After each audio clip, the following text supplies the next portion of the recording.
Assalamualaikum warahmatullahi wabarakatuh.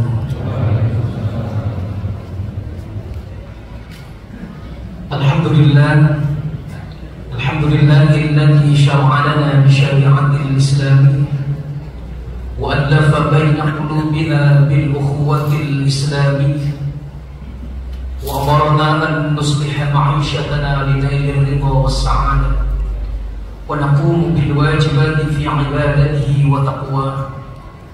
Asyhadu an la ilaha illallah wahdahu la syarika lahu wa asyhadu anna Muhammadan 'abduhu wa rasuluhu la nabiyya wa la rasula ba'dahu. Allahumma shalli 'ala Muhammad wa 'ala alihi wa ashabihi wa walah, amma ba'd. Hadirin hadirat jamaah al-muhajirin yang saya hormati, semoga Allah Subhanahu wa ta'ala selalu memberikan berkah kepada kita semua. Bersyukur kita kepada Allah Subhanahu wa ta'ala atas nikmat yang Allah berikan kepada kita ini. Alhamdulillah, malam ini kita berada di malam ketiga di bulan suci Ramadan. Mudah-mudahan Allah berikan kesehatan lahir batin, Allah berikan kekuatan iman Islam, Allah berikan kelancaran kita dalam melaksanakan ibadah di bulan suci Ramadan ini. Dan yang terpenting, semoga ibadah kita diterima oleh Allah Subhanahu wa ta'ala. Ma'asyiral muslimin, jamaah sekalian yang dirahmati Allah, malaikat Jibril pernah datang kepada baginda Rasulullah SAW. Malaikat Jibril menyampaikan pesan. Zahiriyahnya pesan ini disampaikan kepada Nabi Muhammad SAW. Tapi hakikatnya malaikat Jibril ini tidak menyampaikan pesan kepada kita semua. Apa yang disampaikan oleh malaikat Jibril? Ish ma syi'ta fa innaka mayyit. Kata malaikat Jibril, hiduplah engkau sesukamu, tapi ingat sesungguhnya engkau nanti akan akan meninggal. Maka sekarang kita terserah mau hidup, mau jadi ahli maksiat silahkan, mau jadi ahli taat silahkan, mau jadi orang kaya boleh, mau jadi orang miskin juga boleh. Ada yang mau jadi orang miskin, mau jadi preman silahkan, mau jadi ahlul ibadah silahkan. Tapi ingat, suatu saat nanti kita akan meninggal dunia. Lalu wa'abid ma syi'ta fa innaka mufarriqu. Lalu kata malaikat Jibril, cintai apa yang kamu sukai, terserah, sesuka hatimu engkau mencintai. Tapi ingat, suatu saat nanti engkau akan berpisah dengan apa yang kau cintai. Ketika bapak sekarang ini mencintai ibu, mencintai pasangan, silahkan. Tapi ingat, suatu saat nanti kita akan dipisahkan oleh Allah. Ketika ibu pun mencintai pasangan, mencintai bapak, atau ketika kita mencintai anak-anak kita, mencintai keluarga kita, silahkan. Tapi ingat, suatu saat nanti kita akan dipisahkan oleh Allah. Kita cinta dengan dunia, silakan. Kita cinta dengan harta, silakan.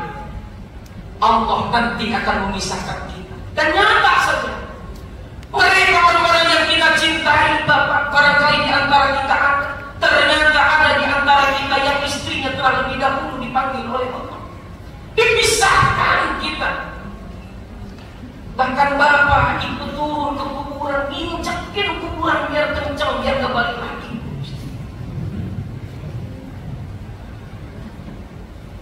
Jemaah sekalian yang dirahmati Allah, harta yang ada pada kita sekarang ketika kita cintai, apa akan kita bawa? Tidak. Alhamdulillah jemaah sekalian yang dirahmati Allah, Allah berikan karunia kepada kita sekarang ini. Dengan harta yang ada pada kita, kalaupun kita cintai, alhamdulillah kita berikan. Ada hak-hak yang harus kita tunaikan. Nih salah satunya PR besar kita. masjid. Ini udah selesai apa belum sih? Belum. Duitnya masih stok banyak kayak gitu. Mana kelihatan masjid. Ya kalau khotib di sini ini yang kasihan, ini yang punya penyakit wasir. Zaman sekarang ini sekolah, zaman bangku udah gak musibah. Gantinya kursi. Ini masih bangku. Mestinya mah pakai yang empuk, kasihan khotibnya. Setuju apa enggak itu? Nah, itu yang di rumah bawa ke sini deh. Yang empuk. Nah, jamaah sekalian yang dirahmati Allah, di suara imam juga masih berat banget nih. Nanti di sini kasih speaker buat kontrol imam di sini. Biar enak betul, biar nyaman. Setuju Pak? Jangan kaget nanti di sini itu nggak ada lagi yang muter-muter begini. Semuanya adem, merasakan nikmatnya ibadah di sini. Dari mana ini semua? Dari harta yang kita tunaikan. Benar kita cinta. Tapi barangkali ini lagi akan menemani kita nanti di yaumul qiyamah. Wa man syita fa innaka majziyun bihi. Kata malaikat Jibril dalam pesan selanjutnya, silahkan engkau beramal sekehendakmu. Mau berbuat baik silahkan, mau berbuat jahat silahkan. Tapi ingat konsekuensi dari setiap amalan itu. Majziyun bihi, pasti akan dibalas setiap amalan itu. Yang beramal dengan amalan jahat pasti akan menemukan balasan kejahatannya. Yang beramal dengan amalan baik, maka Allah akan berikan balasan kebaikan yang sempurna kepada orang yang melakukannya. Maka mudah-mudahan kita beramal dengan amalan yang baik dan kita akan menemukan balasan kebaikan yang sempurna dari Allah Subhanahu wa taala. Wa'lam anna syarafal mu'min qiyamuhu bil-lail. Kata malaikat Jibril, ketahuilah bahwa sesungguhnya kemuliaan seorang mukmin itu terletak dalam qiyamul lail. Hari ini kita melaksanakan qiyamul lail itu di bulan suci Ramadan, melaksanakan ibadah tarawih. Ini tandanya kita dimuliakan oleh Allah Subhanahu wa taala. Tapi di sisi yang lain masih banyak saudara-saudara kita yang mereka enggan untuk melaksanakan amalan qiyamul lail di bulan suci Ramadan ini. Maka mudah-mudahan mereka orang-orang yang belum tersentuh hatinya dengan menganggap remeh bisa jadi amalan sunnah ini, mereka mudah-mudahan mendapatkan hidayah dari Allah sehingga mereka pun bisa bersemangat ibadah kepada Allah. Karena sesungguhnya kemuliaan kita ada pada qiyamul lail. Jamaah sekalian yang dirahmati Allah. Ini sampai jam berapa biasanya ini? Terus ini. Mu'adz bin Jabal ketika beliau menjelang wafatnya, beliau menangis. Menangis bukan karena dia takut dengan ajalnya, tapi Mu'adz bin Jabal menangis karena sebab kalau dia meninggal tidak akan pernah merasakan lagi lapar, tidak akan lagi merasakan dahaga di saat dia berpuasa. Dan kalau dia meninggal, maka tidak akan pernah merasakan lagi bagaimana malam yang dingin. Dia kemudian bisa bangun, dia bisa qiyamul lail, dia bisa melaksanakan ibadah kepada Allah. Hadirin yang dirahmati Allah, kita ini kadang beda. Orang yang imannya kurang kuat nih, kembang kempis. Ibadah puasa baru setengah aja pengen banget cepet-cepet lebaran gitu. Ada yang begitu ada. Ada yang begitu. Ya usah dikasih tahu orangnya, kelihatan dari ketipan matanya. Jamaah sekalian yang dirahmati Allah, kenapa Mu'adz bin Jabal dia begitu cinta dengan qiyamul lail, dia begitu cinta dengan saum? Karena Mu'adz bin Jabal sudah merasakan bagaimana nikmatnya ibadah. Bisa jadi selama ini yang menyebabkan kita tidak istiqomah dalam ibadah karena kita belum menemukan kenikmatan ibadah. Maka jamaah sekalian, ayo kita temukan kenikmatan ibadah itu.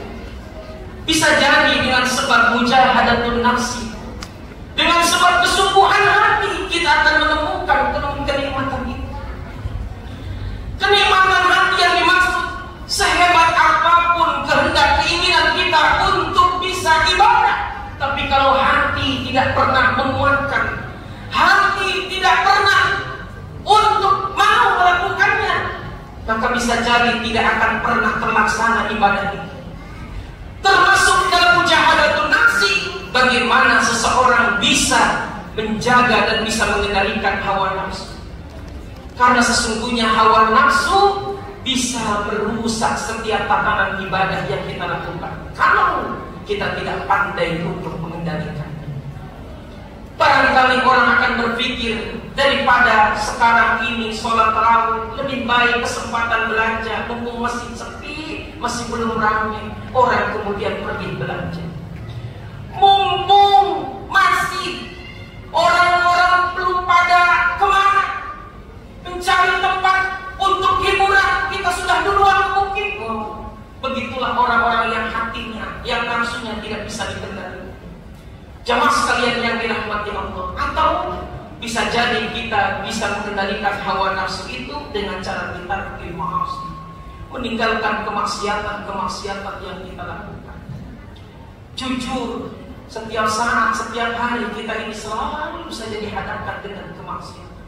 Entah maksiat dari mata, dari telinga, dari hidung, dari mulut, dari anggota tubuh kita yang lainnya. Maka itu mari kita jaga diri kita ini dari berbagai macam kemaksiatan. Hadirin jamaah sekalian yang dirahmati Allah. Lalu malaikat Jibril alaihissalam pun menyampaikan pesan selanjutnya, wa izzahu, dan kehebatan seorang muslim istighna'u 'anil nas, manakala dia merasa cukup terhadap manusia. Artinya dia tidak mengeluh, tidak mengadu kepada manusia, dia tidak meminta kepada manusia, tapi dia berpenah menerima apapun yang ditakdirkan Allah dengan jalan ikhtiar yang dia lakukan, dan hasilnya dia bersyukur kepada Allah. Itulah istighna'u 'anil nas. Mudah-mudahan Allah Subhanahu wa taala memberikan kekuatan kepada kita semuanya untuk bisa melaksanakan ibadah dengan sebaik-baiknya. Amin ya rabbal alamin. Subhanallahumma wa bihamdihi, asyhadu an la ilaha illa anta, astaghfiruka wa atubu ilaik. Assalamualaikum warahmatullahi wabarakatuh.